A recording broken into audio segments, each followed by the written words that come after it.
เฮลโลสบายดีทุกคนเลยกะสบายดีผู้ที่มักหักในการหาเงินทางออนไลน์เนาะเฮ็ดผ่านโทรศัพท์หรือว่าผ่านมือถือเนาะสำหรับข้อยเองมื้อนี้จะมีแอปหรือว่าแอปซื้อหวยหรือว่าซื้อเลขเนาะมาแนะนำเนาะสำหรับผู้ที่ว่าสมัครทำอิฐจะได้รับ30,000กีบเพื่อจะไปซื้อเลขหรือว่าซื้อหวยตัวยอดถ้าว่ามีโชคมีไสก็สามารถสิหวยรางวัลใหญ่ก็เป็นไปได้เนาะต่อไปมีแต่เราจะเบิ่งคลิปนี้ให้จบแล้วจากนั้นจึงค่อยสมัครให้ตัวเองเนาะ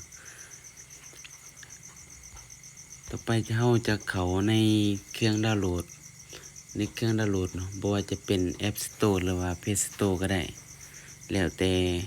เครื่องดาวน์โหลดของโทรศัพท์ในแต่ละคนเนาะให้พิมพ์ว่าสร้างค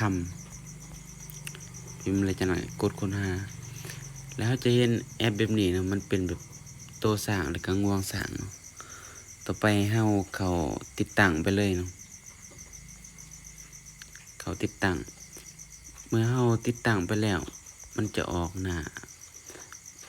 หลักของเราหรือว่าออกหน้าจอโทรศัพท์ของเราเนาะสำหรับใน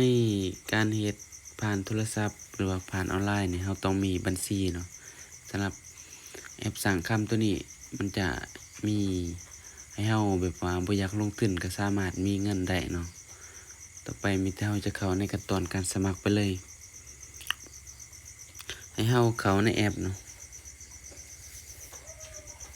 เข้าในแอปแล้วก็ห้องที่1มันใส่เบอร์โทรศัพท์ของตัวเองเนาะ20แล้วก็ตามหมายเลขโทรศัพท์ของตัวเองเนาะ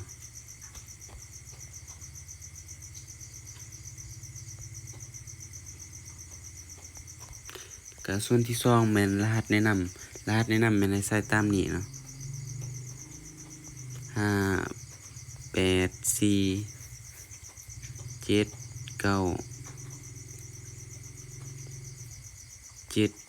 584797778เนาะเมื่อเราใส่ข้อมูลของตัวเองสำเร็จแล้ว1แม่นเบอร์โทรศัพท์2แม่นรหัสแนะนำนี่ให้ใส่ตามนี้เนาะ584797778แล้วจากนั้นก็กดเข้าสู่ระบบเนาะกดเข้าสู่ระบบแล้วก็รอท่ารหัส OTP 4ตัวเลขส่งมาเนาะนี่เราจะเห็นรหัสแล้วจากนั้นเราก็กดวางไปเลยเนาะ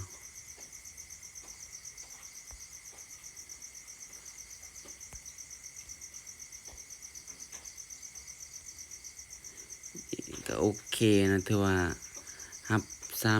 30คะแนนหรือว่า30,000กีบเนาะ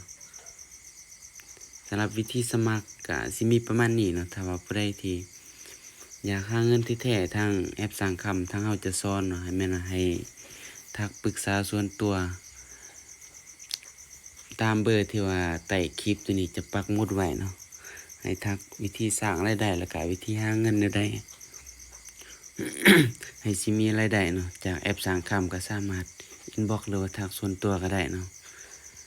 สำหรับคลิปนี้กับวิธีสมัครก็สิมีประมาณนี้เนาะส่วนว่าคลิปซื้อเลขบ่ก็สิเฮ็ดในคลิปต่อๆไปเนาะ